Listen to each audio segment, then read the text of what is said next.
Ukrainians, all our defenders, but also our partners in the world.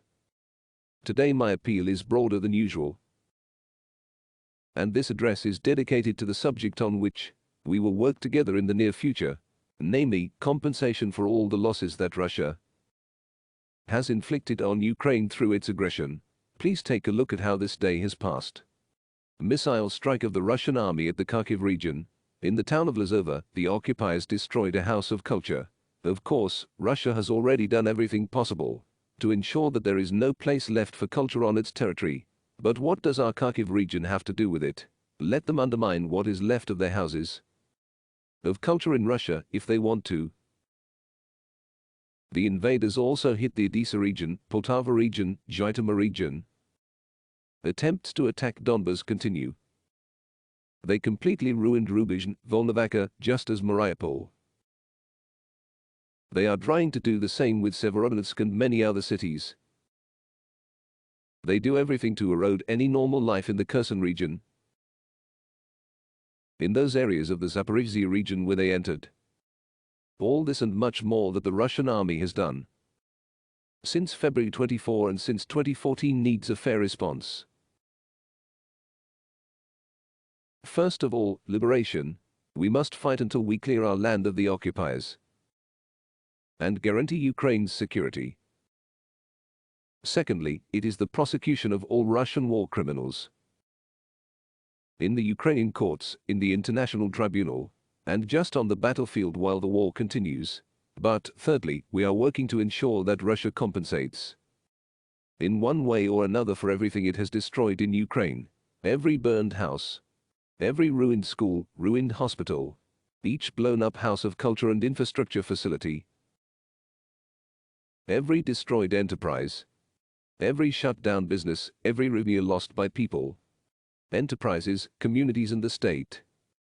Russian money as compensation should reach every affected person, family, business. Of course, the Russian state will not even recognize that it is an aggressor. But its recognition is not required. We urge our partner countries to legally recognize that Russia must be held financially responsible for the crimes it committed.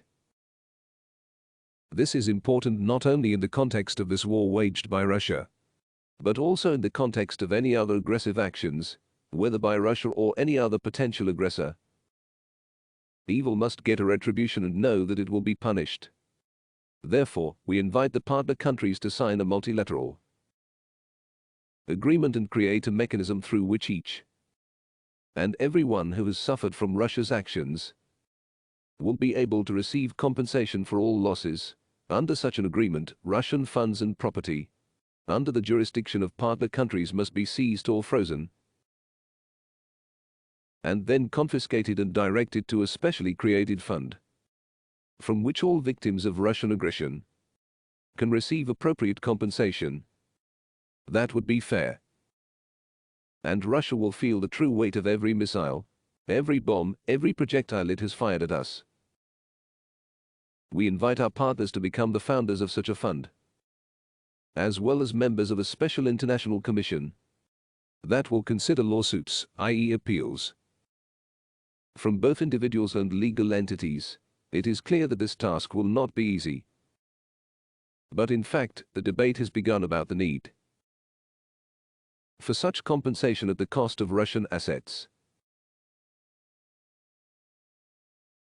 The world is already talking about it, so we have to do it, and we are starting such a special dialogue with our partners to make the aggressor feel that the war is capable of inflicting maximum damage not on anyone else, but on the one who went with it to a neighbor. The world has seen that existing international organizations and instruments cannot cope with all the challenges. Therefore, it is necessary not only to use the opportunities that already exist, but also to offer new ones. It will be effective. I also spoke today about Russia's responsibility for this war with representatives of Ireland who visited Ukraine. The chairpersons of both houses of the Irish Parliament were in the capital. We had very meaningful talks with them. And one more thing, today I definitely want to thank our people who do not stop fighting the occupation. and especially those who are now in the territory that is temporarily under the control of Russia, its army. In particular, the rescuers in Nenahoda, who protested today, deserve support from all of us. Thank you.